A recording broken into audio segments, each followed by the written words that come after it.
So the reptile that I chose to do my project on is the archosaur. And the archosaur is otherwise known as raining reptiles. This is because they still exist today. Their family that they have split off into and they have evolved to are crocodiles and birds that we still have in our ecosystem today. The reason that they are given the nickname raining reptiles by modern paleontologists, or ruling reptiles, is because of the very important ecological benefits that they have and mass numbers that they have and how much they affect our ecosystem today across the world. Some examples of them, of the most common examples, would be like pelicans, crocodiles, seagulls, seabirds, stuff like that. Pretty much, technically, all birds do come from what we consider raining reptiles, the archosaurs. This is interesting because earlier we did the bird watching or the dinosaur watching project, and this is part of the reason that we consider bird watching, or that we can consider bird watching technically dinosaur watching, is because birds came from archosaurs. Archosaurs are broadly classified as reptiles, and in the cladistic terminology, this includes birds, and that is why they have split off from the original archosaur in the Mesozoic era down to what we consider now birds and crocodiles. Birds and crocodiles do share common ancestors, which have evolved from the archosaur, and crocodiles evolved from the archosaur as seen in the intro slide, which you will see in my project, and it'll be the Mesozoic version of basically what we consider the crocodile today.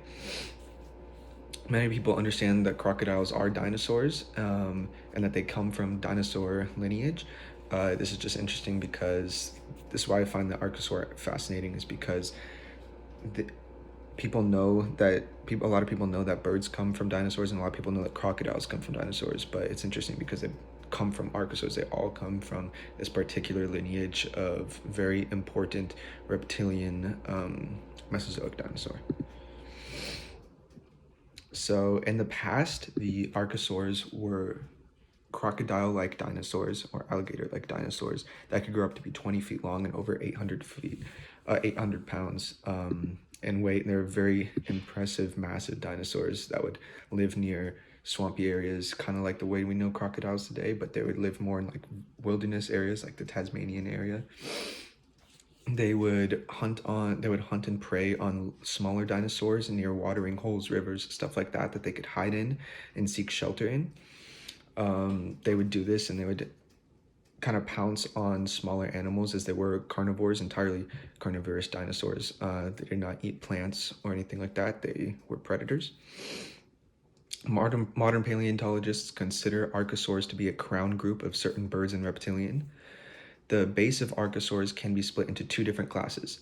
The first being Pseudosuchia, being the crocodiles and other modernly extinct relatives that were related to the crocodile back in the day. The second class is where the birds come from. This is the first time I'm trying to pronounce it. Avametatarsalia group, which includes modern birds and their extinct relatives. So basically, birds that have been extinct all the way from, let me check here, all the way from the mass Permian Triassic area is when the archosaurs split off into the different bird and crocodilian groups. So birds that have been extinct all the way from that time until modern day do come from the archosaur. Different fossils that have been found related to the archosaur, or archosaur fossils, go as far back as the Triassic period, and we noticed the split in their biology and their bone in nature. We noticed that split after the Permian Triassic extinction, the mass Permian Triassic extinction, and that's what divided them from the archosaurs back in the Mesozoic reptile period. And after the mass Permian Triassic extinction, divided them into our modern day crocodilian and bird groups. Archosaurs eventually split and diversified after this time, after the mass Permian extinction.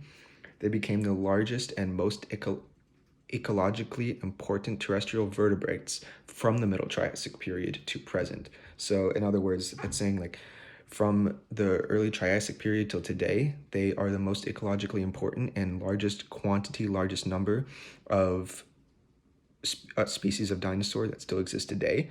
And that's why we know crocodiles to be dinosaurs and birds to be dinosaurs. That's also why I chose this particular dinosaur to be what I wanted to do my project on, because of their well-knownness and how important they are to our world today, and how they've lived from 420 million years ago. I'm sorry, correction, 240 million years ago. Those numbers are mixed around, until today, and why I think they're so important and so fascinating.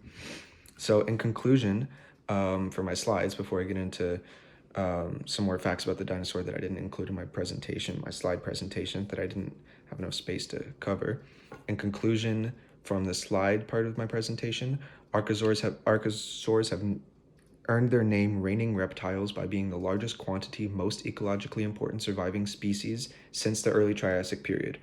Archosaurs evolved from reptilian dinosaurs to modern species of birds and crocodiles that we know today. Archosaurs' diversity and split of their class began from the mass Permian Triassic extinction. The original classes of archosaurs split from the Pseudosuchia and the Avimetatarsalia groups a very long time ago. Being from 245 million years ago is when the Great Permian extinction was. Going into some more details and more specific facts that I didn't have room to put into my slides, I just wanted to talk a little bit more about the archosaurs. All archosaurs were carnivorous, except for at the time there was some armored herbivore, called herbivore, let me see if I pronounce this right, archosaurs. The second archosaurian branch, the Ornithosuchia, includes the birds and archosaurs more closely related to birds than to crocodiles. That is where some of the herbivore and some of the less carnivorous archosaurs at the time came from. They were not predators. They would have a similar lifestyle, just in the sense that they were armored defensive dinosaurs, but they did eat mostly entirely plants. Rex Parrington was the first paleontologist to ever find an archosaur fossil. Archosaur, the name archosaur, it comes from Greek, archos meaning chief, and archon meaning ruler or chief ruler of dinosaurs at the time. Archos and archon put together is chief ruler and of reptiles, because they're a reptilian dinosaur, otherwise known as modernly what we consider them to be reigning reptiles, ruling reptiles. This is where they get their name, and that's the Greek stem from the word. The original archosaurs lived 245 million years ago, just after the Great Permian extinction. Archosaur fossils have mostly been found in the plains and safari of Tanzania. This is a very ecological friendly area for the archosaurs of their time to live, because of the different wilderness, because of the different rainforest and plains and desert-like areas that we find a lot of dinosaurs in today.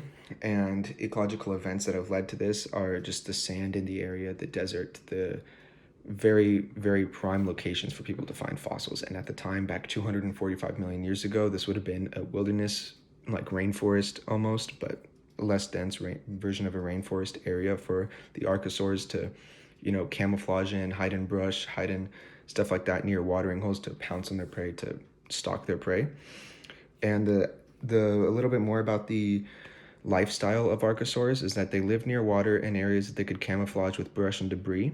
They preyed on smaller herbivores. That would not put in as much fight, or not have as much of a running capacity, that were visiting watering holes that they could hide in, that they could, stalk their prey in. Archosaurs ate mostly smaller dinosaurs. They were carnivores, and they were hunters by nature.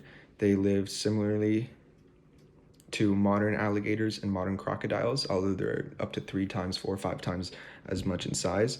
They could grow to be 20 feet long, standing on their hind legs could be up to 17 feet tall, and they could be over 800 pounds and like nearing 1,000 pounds at their time.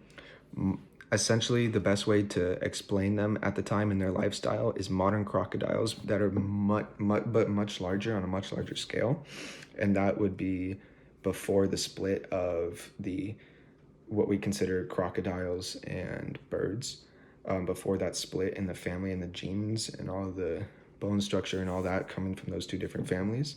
But yeah, that is modern archosaurs, and that is a little bit about the paleontologists who discovered them, a little bit about how they lived, where they lived, a little bit about their fossils and what family they come from, what pseudo families they come from, and how we compare them to today, and why I think that they're such an important species, and why I chose them to do my project on, and a little bit about why we could consider crocodiles and birds as modern dinosaurs. Thank you.